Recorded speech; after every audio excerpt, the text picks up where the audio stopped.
An entitled millennial who thinks it's okay to be a dickhead to everybody out in the world because he has daddy issues. Is this a real life documentary?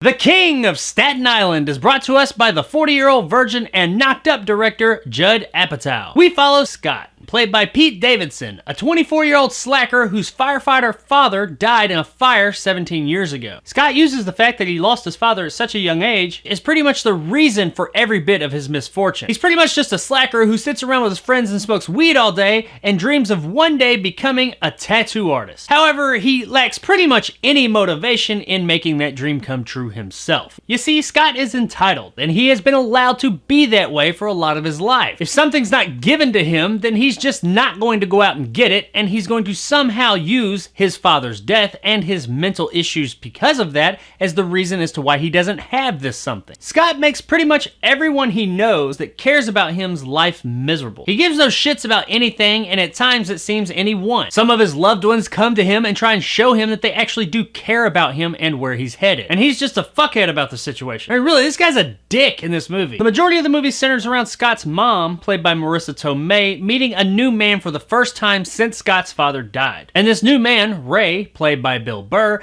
just happens to be a firefighter as well. So it's no surprise that Ray and Scott don't really get along very well. And much of the movie is about these two going back and forth vying for the affection of Scott's mother. Now, I'm not the biggest Pete Davidson fan. I mean, I don't hate the guy or anything, but for the most part, he's usually just not my cup of tea. And here in this movie, Pete Davidson is more or less just playing Pete Davidson. But it really works here. Davidson does a fantastic job as Scott. You absolutely believe that this guy is an entitled slacker fuck-up with daddy issues. On a side note, after researching the movie, I found that Davidson's real-life father was an actual firefighter who did die, unfortunately, in the 9/11 attacks. So while this wasn't necessarily an autobiography or anything, I do feel like he probably did inject some of that real-life experience into the role. Scott, overall, is a pretty likable character, but he does very unlikable things. You really want him to do the right things. You want him to make the right decisions and say what he should at the right time. But because of all the issues he has and that he just wallows in them and lets them run his life, he comes off being just a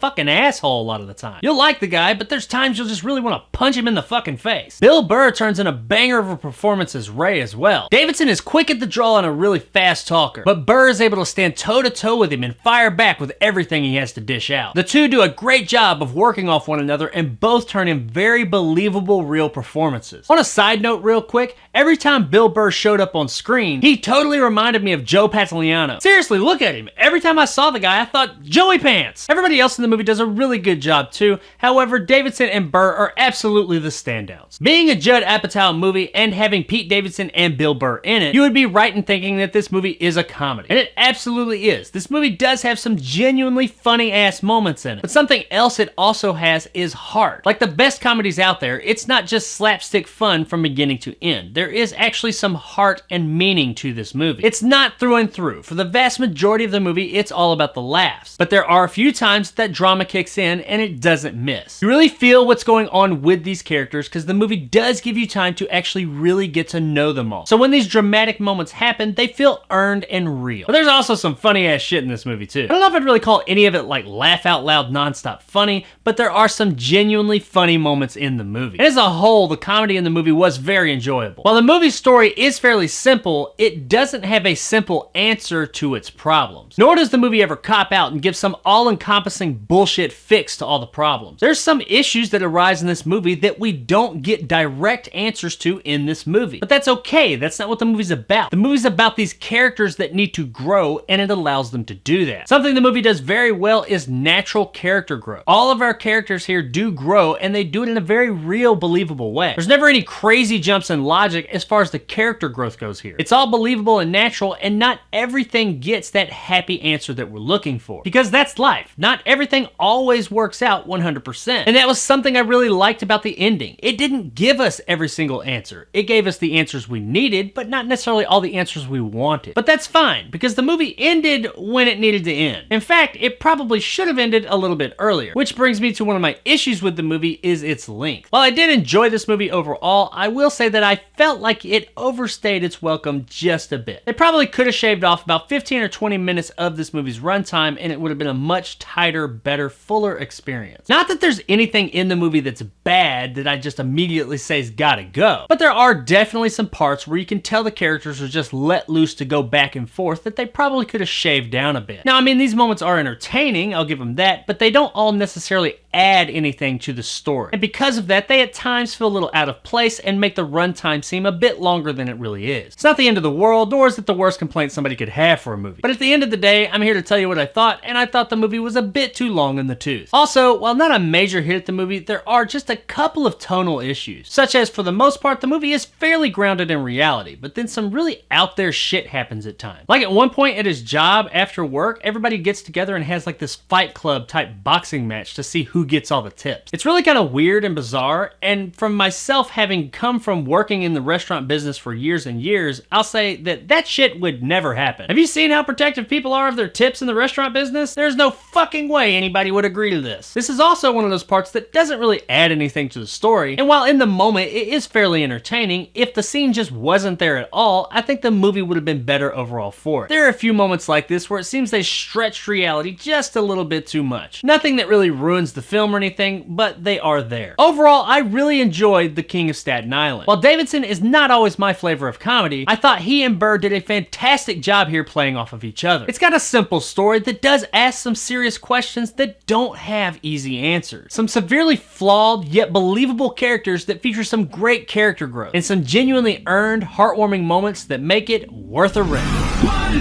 All he wanted was, hey, this. I have to return some videotape. This movie was a really entertaining time, and I thought it had a very positive message. It took it a while to get there, but once it got there, it had a very positive, heartwarming message that I think you'll enjoy for the night. So there it is, guys, my review of The King of Staten Island. If you enjoyed and want more content like this, hit that subscribe button and help my little channel grow. If you liked what I had to say, give me a like. If not, let me know in the comments below why. And as always, stay sexy, Staten Island. Don't worry, Mom. I know your daughter got smart and went to college and abandoned us. But I'm still here. I'm gonna be here forever. Yeah.